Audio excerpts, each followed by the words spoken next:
Olá pessoal, é um prazer estar com você mais uma vez. Você está no canal Mensageiro da Esperança.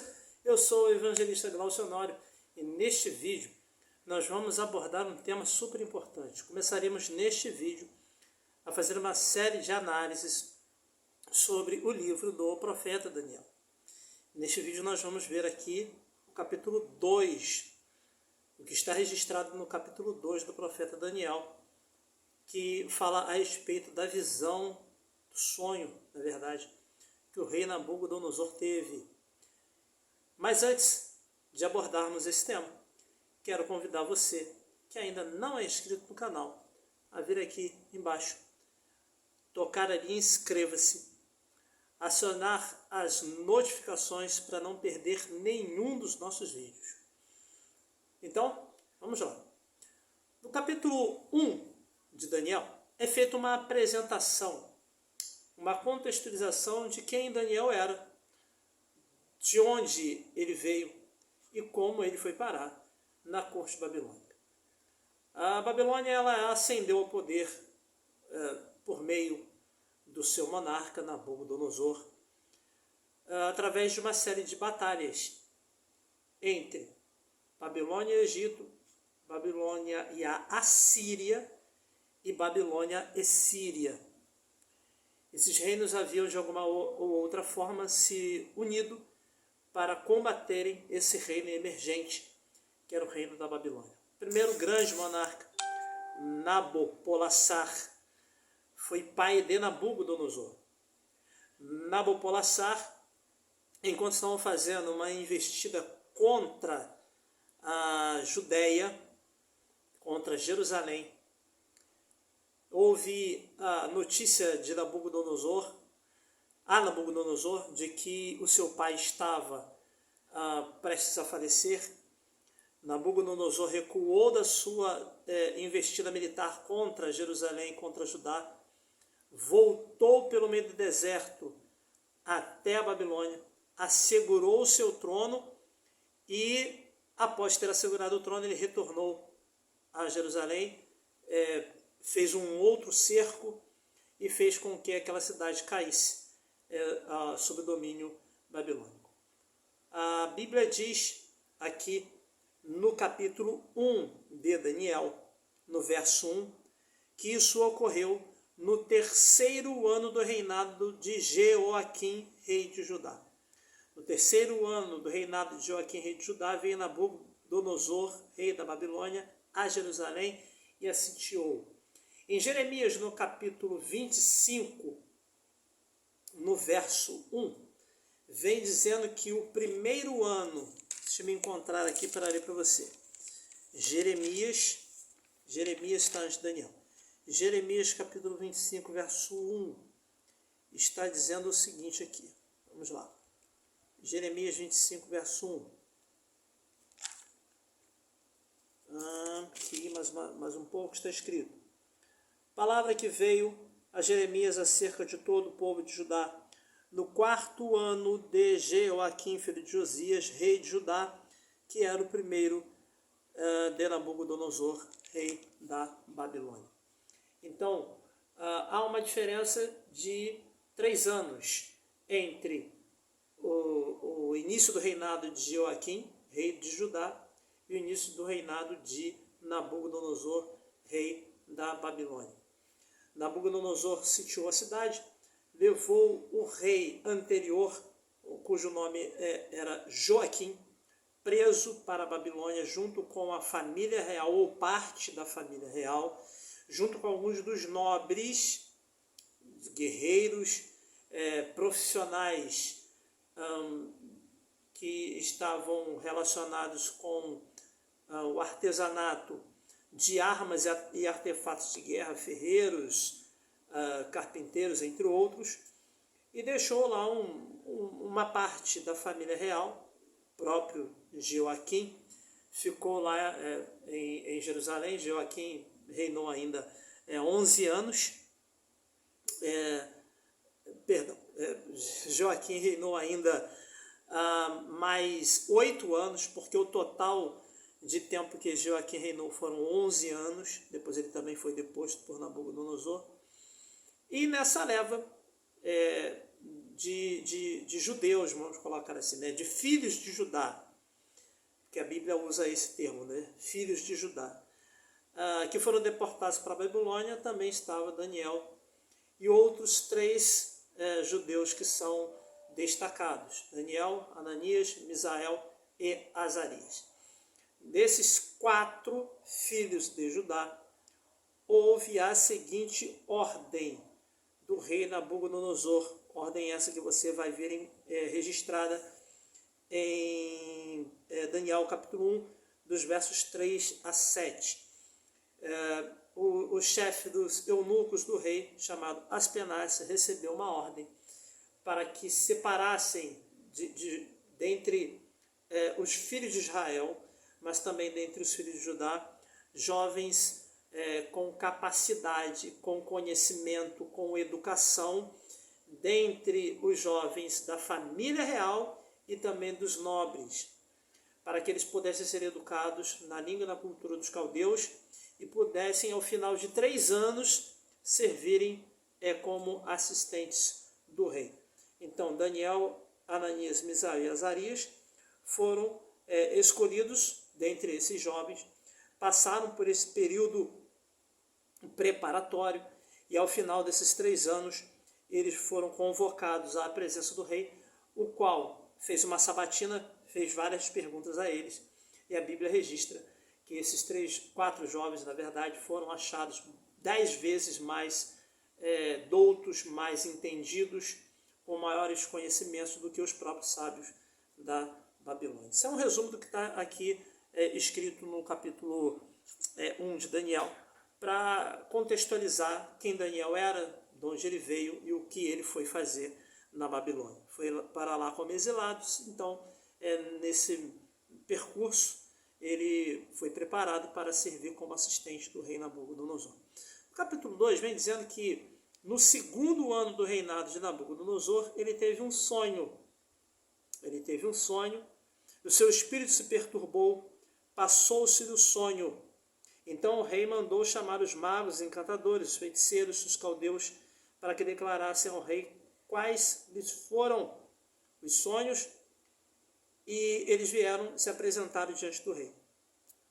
Eles se apresentaram diante do rei, pedindo que o rei lhes dissesse o sonho, porém o rei havia esquecido o sonho. Então há teólogos, pregadores, que dizem que ou Nabucodonosor esqueceu todo o sonho ou parte dele. O fato é que o rei queria que os sábios, os encantadores, os magos, os astrólogos contassem para ele o sonho e também lhe dessem a interpretação. E lhes fez a seguinte ameaça: se vocês não me disserem o teor do sonho e a sua interpretação, todos, sem exceção, serão mortos por ordem do rei. De fato, nenhum desses sábios conseguiu revelar o sonho para o rei. E ainda disseram o seguinte, que está registrado no verso 10 do capítulo 2 de Daniel.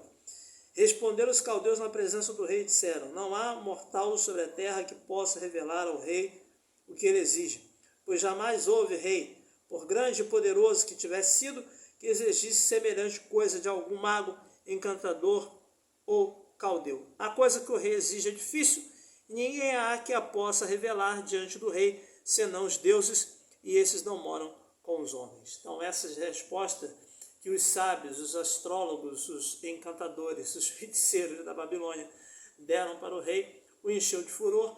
Ele mandou com que Arioque, o chefe da guarda, viesse e matasse todos os sábios da Babilônia, todos os sábios do reino.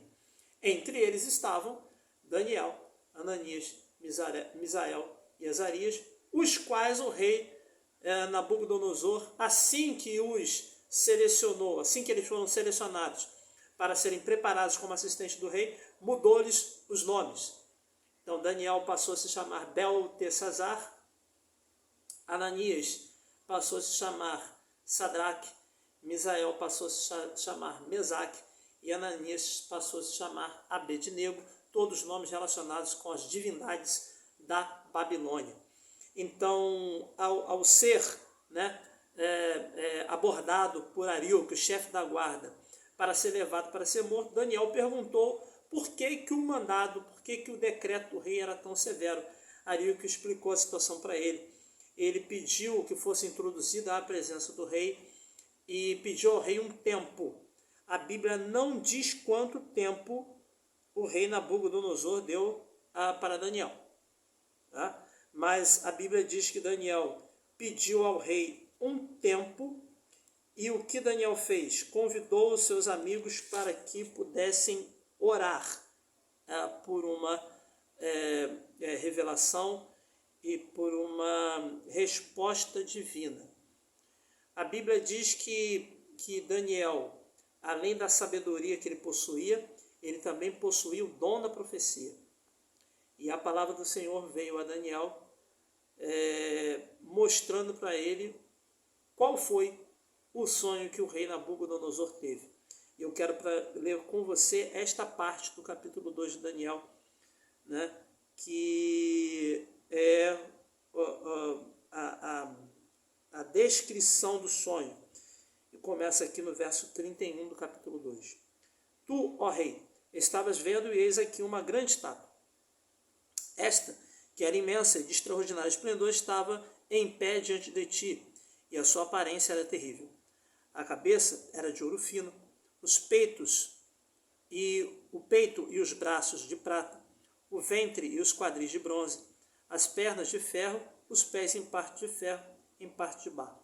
Quando estavas olhando, uma pedra foi cortada sem auxílio de mãos, feriu a estátua nos pés de ferro e de barro e os esmiuçou. Então foi juntamente esmiuçado o ferro, o bronze, o barro, o bronze, a prata e o ouro, os quais se fizeram como a palha das elhas no estio, e o vento os levou. E deles não se viram mais vestígios, mas a pedra que feriu a estátua se tornou em grande montanha, que encheu toda a terra. Amigo, amiga, irmão, irmã que está assistindo esse vídeo, é de fundamental importância que nós, no momento histórico, no momento profético em que nós nos encontramos, que de acordo com as evidências bíblicas apontam para a proximidade da volta de Jesus, nós não deixemos de confiar na palavra profética. A Bíblia diz, lá em 2 Pedro, no capítulo 1, no verso 21, que nenhuma profecia foi dada por vontade humana. Nenhuma profecia dada por vontade humana. Nenhum ser humano, por mais autoridade eclesiástica que ele possua, ele tem como, por si próprio, revelar aquilo que a profecia bíblica está dizendo. Lá em 2 Crônicas, no capítulo 20, verso 20, o rei Josafá, quando estava para sair em batalha contra os sírios, ele recebeu uma revelação de Deus, por meio de seus profetas. E ao preparar o povo para a batalha, Josafá disse as seguintes palavras: crede no Senhor vosso Deus, estareis seguros, crede nos seus profetas e prosperareis. Deus ele deu uma visão, um sonho para uma pessoa que a Bíblia classifica como ímpio. Ímpio porque ele não acreditava no único verdadeiro Deus. Nabucodonosor. A palavra do Senhor, vinda a Nabucodonosor, na sua época, sendo o maior monarca da maior nação do mundo, teve um impacto gigantesco. A repercussão do que Nabucodonosor queria que os magos fizessem e da impossibilidade da resposta que os magos deram, aumentou ainda mais a repercussão deste cenário, deste evento. E o fato de um hebreu, um escravo, um exilado, ter conseguido, pela palavra de Deus, pela revelação da palavra do Senhor, explicar qual era o sonho para o rei e ainda dar a explicação, fez com que o nome de Deus se colocasse ou fosse colocado ainda mais em evidência. E não somente isso, fez com que a palavra do Senhor fosse colocada ainda mais em evidência. Então, nos tempos em que nós nos encontramos, nos últimos eventos da história desse mundo, no qual os poderes do mundo no qual os poderes naturais também, não só os poderes civis, políticos, econômicos, mas também naturais, estão em revolução, cada vez mais é fundamental que eu e você possamos confiar na palavra profética do Senhor, que foi revelada por meio de seus profetas e transmitida a mim e a você por meio das Sagradas Escrituras, por meio da Bíblia, por meio da palavra do Senhor. Então, haverá uma segunda parte desse vídeo, que será publicada ainda esta semana, e eu quero convidar você que gostou do vídeo a deixar o seu like, a compartilhar esse conteúdo, porque ele é muito importante para o meu e para o teu crescimento espiritual. Deixo para você a saudação, Maranata, o Senhor logo vem. Até o próximo vídeo.